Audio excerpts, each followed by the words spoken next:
Today we're going to make an orange chiffon cake with orange pen painted on it. This cake looks very impressive, but it's surprisingly easy to make. Let's get started. We'll start by drawing the orange picture. First, print out the picture you want to draw.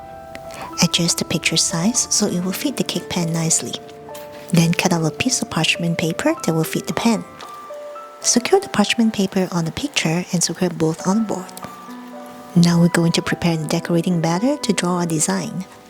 First, mix the room temperature softened butter and egg white.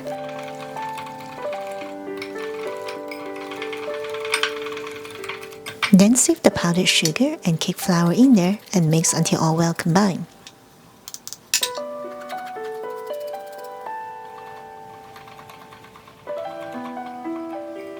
The batter will be very thick in the beginning.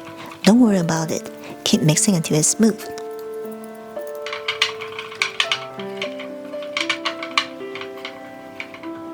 Now divide the batter and color them accordingly.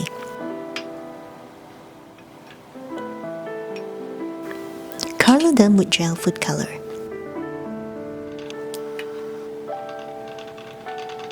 I'm making 2 cakes today with 2 different pictures, so I have more colors here.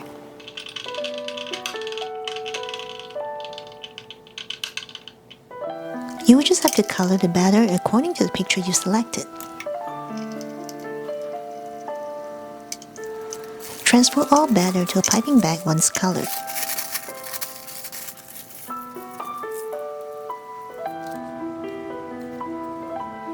Start with the outline.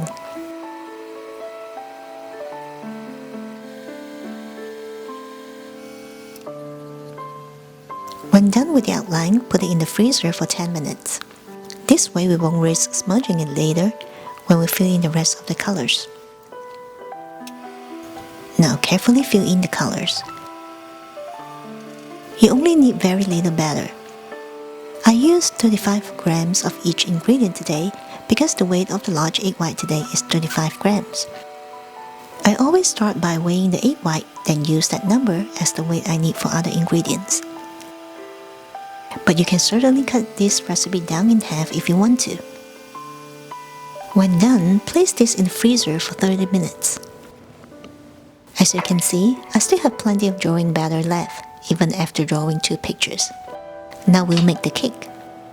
First, mix the oil and flour. Stir until all well combined. First, combining the oil and flour is simple and won't develop gluten.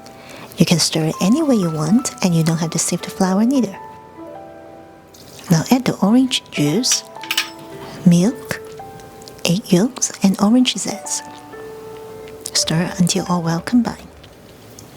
As I mentioned earlier, I'm making 2 cakes today, so there are double of each ingredient here. Now let's whip the egg whites. Add cream of tartar to the egg whites and beat on high speed. Cream of tartar can stabilize the meringue. If you don't have it, you can add a small teaspoon of lemon juice or vinegar instead. You can also use a hand mixer for this. Both methods will work just fine. When you see big bubbles forming, add 1/3 of the sugar. Continue to beat on high speed. When the foam becomes finer and silkier, you can add another 1/3 of the sugar. Continue to beat on high speed. The foam will continue to get silkier, and you will start to see some texture lines or trails. At this point, you can add the remaining sugar and beat on medium-high speed.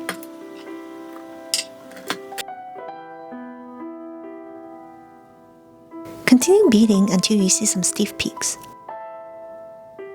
After lifting the whisk, the meringue is stable and firm, and the peak will not drip. Scoop about 1/3 of the egg whites to the batter and fold it in gently. This is to lighten the batter initially and prepare it for the rest of the egg whites. Once it's mixed well, change to a spatula and pour it into the egg whites.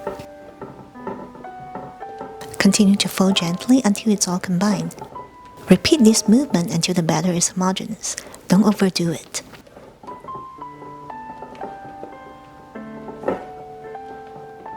I'm applying a little bit of batter in the pan before placing the parchment paper on it to secure it in place. Take the drawing out from the freezer and place it in onto the pan. Transfer the batter into it immediately. Shake it, tap it a couple of times to get rid of the big bubbles, and draw a few circles with a toothpick to flatten the surface. Place in the preheated oven and bake at 300 degrees for 50 minutes. Personally, I prefer to bake it at 300 degrees for 40 minutes, then increase the temperature to 320 degrees for 5 minutes. This is after a few testings with my oven as oven temperature varies. If I just bake it at 300 degrees for 50 minutes, even though it's perfectly baked, the top of the cake will be a bit sticky after it's cool. So if you have the same problem, you can do the same switch. Once it's out of the oven, tap it on the table once, then cool it upside down. It will take 2 to 3 hours to cool completely. Now that the cake is cool, remove it from the pan carefully, then slice it into 3 layers.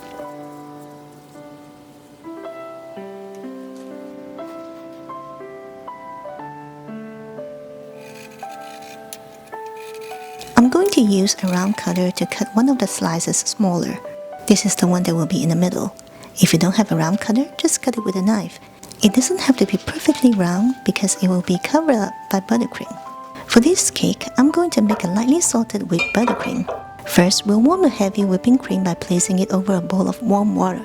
We want the temperature to be between 70 to 80 degrees.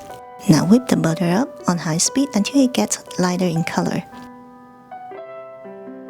Scrape the bowl down, add the salt and powdered sugar. Start with a low speed so that the sugar won't be flying everywhere.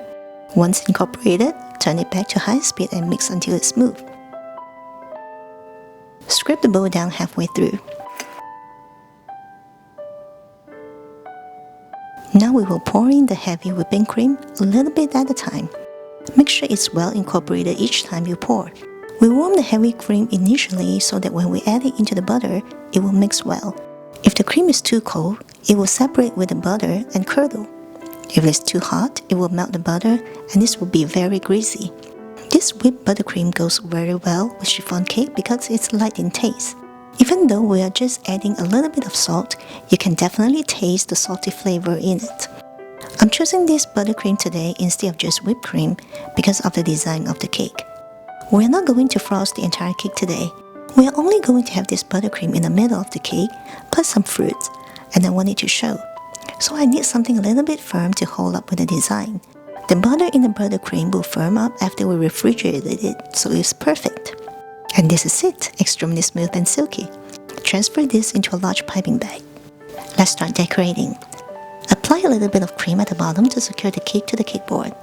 Now apply a layer of buttercream, then place the smallest slice of cake on there. Wrap this up with a cake collar and secure it with sticky tape. Normally, if you're doing this, you will go ahead and start wrapping this with the cake collar right away.